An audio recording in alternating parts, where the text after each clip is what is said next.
So we come to our final section of the novel, which is after Joe's death, Janie meets Tea Cake, and I think this is really the place where the novel really kind of comes into its own, where Janie comes into her own.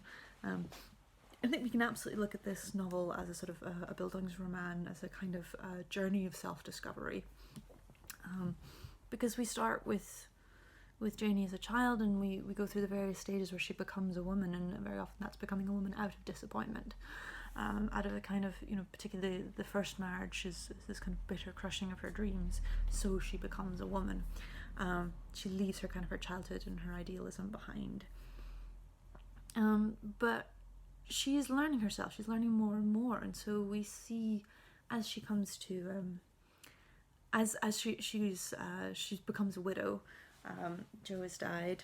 Obviously, the first husband is still alive somewhere, but we've forgotten him. We've moved on past him, and she learns to be alone here. And I think that's a really important thing, that the suitors kind of come, and plenty of men do want to marry her and want to court her, and there are sort of there are options for her there, and she doesn't want them, and she doesn't seize on them. When we kind of, having seen Killick's being the one that other people wanted her to marry, Joe being the handsome, charming man who came along, she takes time now, and the conversation with Phoebe is really, really important here, where she sort of says, well, I don't really care what people are going to think, what people are going to say about me. I just want to be as I am. And she has this, the hair that I mentioned before. She burns the head rag that she's supposed to wear to keep her hair back, that Joe always wanted her to wear. And her hair is really this, a symbol of her liberty, and a symbol of how comfortable she is with herself, kind of allowing it to be free. Now, while she is, this sort of the widow of Joe, she keeps living in Edenville for a while. She keeps, sort of going into the shop, and she meets Tea Cake, and Tea Cake is a much younger man. He's handsome and he's attractive, and they kind of have a lovely courtship, which isn't just, well, it isn't courtship, and I think that's the point, that it's not the flirtation. We're told of the romance of both Killick and Joe. Kind of, it happens off camera, as it were. It happens away from us. We're just kind of, it's narrated back to us. But Hurston shows us the whole dialogue with Joe. We get to see that conversation and the silliness of it, and it's charming. But he sits down with Janie, and they play checkers together. They talk. He treats her on the same level. He approaches her, and their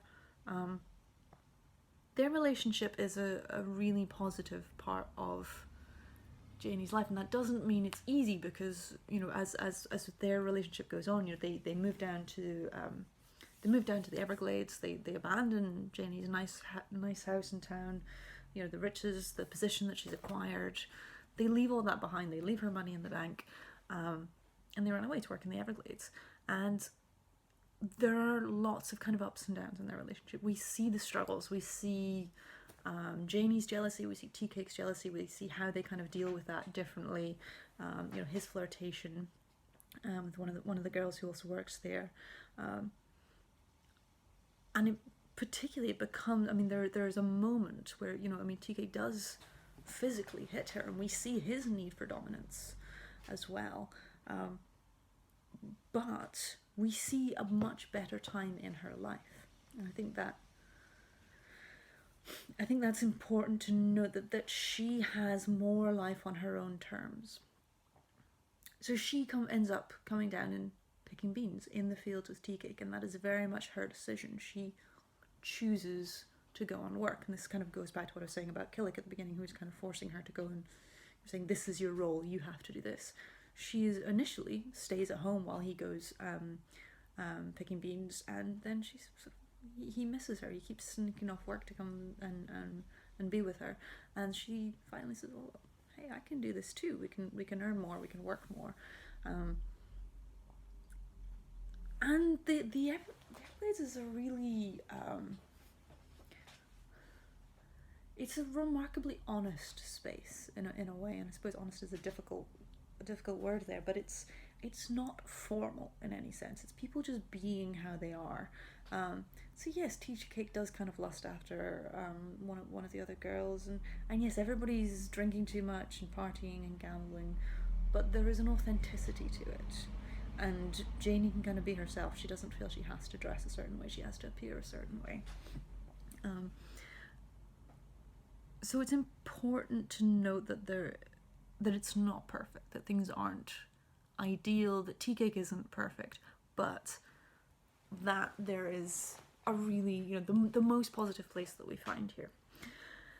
The final act of the book is where we get into our title phrase, which sort of so far we might have sort of been saying, okay, what is the point of this phrase? Their eyes are watching God. Whose eyes? Why are they watching? What is God doing? And this is the hurricane comes to town. There is this huge storm. And what we have seen as being a very kind of natural environment in the Everglades. Again, we kind of have more warnings here, and we have the Native Americans kind of sense this coming, and there's very little Native American presence in this novel, but here we do see a little bit as they hear word that they are leaving. Janie talks to some of them. They're leaving because they believe that this storm is coming and it's going to be bad. And more people leave the area in the wake of the storm. Tea Cake has some pride. He's not going to leave. And again, this is kind of where more of Tea Cake being quite dominant here and saying, no, we can stay, we can last this out. Eventually, the lake floods, all the water is rushing everywhere, and they've got to leave. Now it is in this bit while they are hiding from the storm, they're watching the storm, they're listening. This is the moment where we get the line, and it actually occurs in the book. Their eyes were watching God. They're sitting there watching the storm, waiting to see what God is going to do.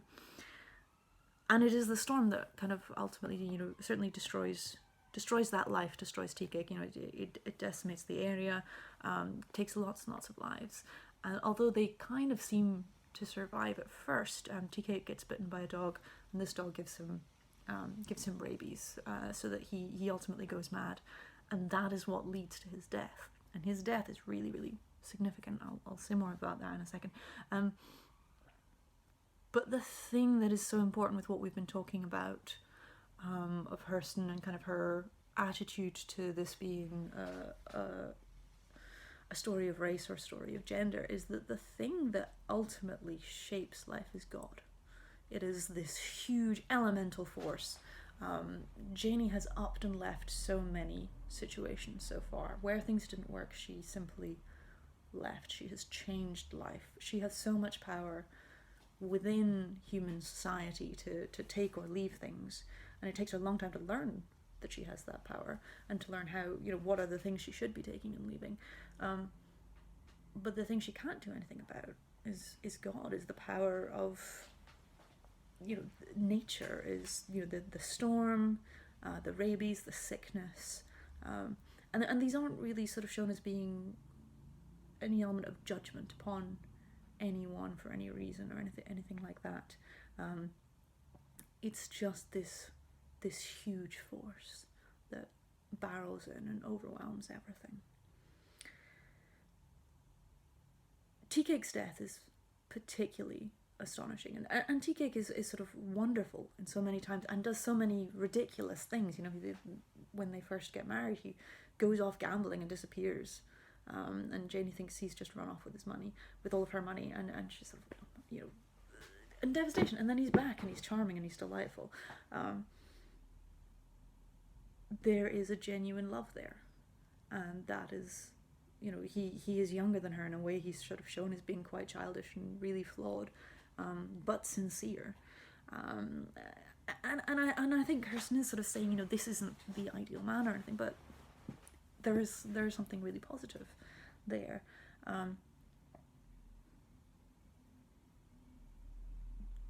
His madness is really kind of really heartbreaking, and Janie has to kill him. It's a frightening scene. He is there with, he has a pistol, and he goes to shoot her, and she's actually, taken out the cartridges, not emptied it, which is interesting. I mean, it's sort of strange to think of why she is doing that, why Hurston is doing it. We can see very clearly,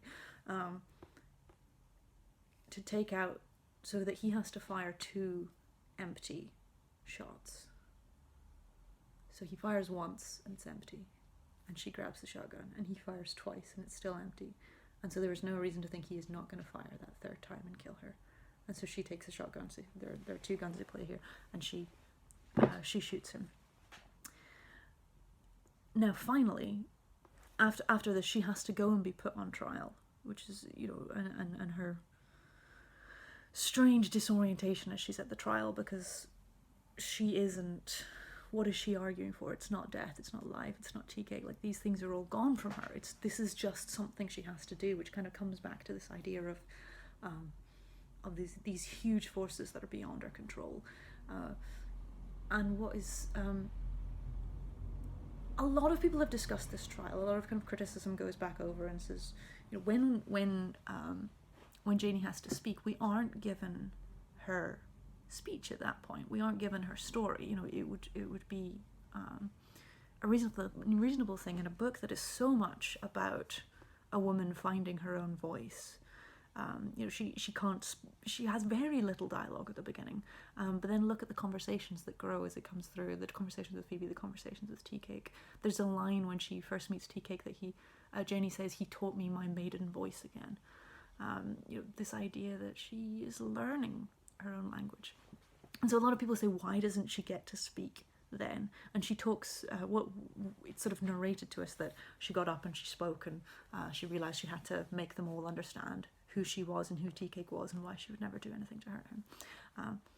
But I think the thing that is missed, if you kind of look at that point, is that is what this entire book is. This is her story. This is her sitting down with Phoebe saying, okay, here's everything. You need to know why I love Tea Cake and why I would never kill him. Unless I absolutely have to. And also there is, I think, a lovely strength that she does kill him. Because, we do, exactly the way I'm teaching here, I'm framing it around the 3 husbands. And, some people have said, oh, this book, it's just about love and marriage and about, okay, well, she goes from this man to this man. It would be easy for her to say, well, Tea Cake was my happiness. I just want to die if he's not in my life. And she doesn't. She doesn't let him shoot her. She shoots him. She says, no, my life is still here. I'm still important. I'm sad that you're no longer in it. And he is, he's absolutely mad at this point because of their rabies. He is dying, and so she's like, well, fine, okay, I'm gonna do it. This whole narrative, I'm going back to what she says to Phoebe at the beginning, what she says to Phoebe at the end about, yeah, go tell them this is my story. And I think one little part I'd just like to look at is the very end of this novel. We come back to Phoebe's narrative. She comes home, and contrast. I mean, look here if you're writing this, but look at the difference between Joe's funeral and Tea Cake's funeral. Joe's funeral, she sends her face to Joe's funeral with the sort of ironed and starched. It's lovely bits of language where all about appearance and how she stands there in black and she hides behind the veil, and behind the veil she goes rollicking with freedom. All about the appearance of grieving, while inside she's kind of, she's fine, she's happy, she's free of him. And then Tea Cake's death, she goes in her overalls. She wears just what she's been wearing forever, and she is too busy grieving to actually display grief. She's not going to demonstrate it for other people. She is miserable, she's upset. She's not going to dress the part.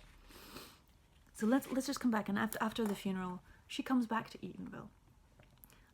There's nothing in the Everglades for her, and so she sort of goes, okay, well, let's go back to Eatonville. It's where she spent most of her life, and that brings us right up to where the novel starts, with the woman arrived and she'd been burying the dead, and now we know who the dead that she's been burying is, and it's Tea Cake.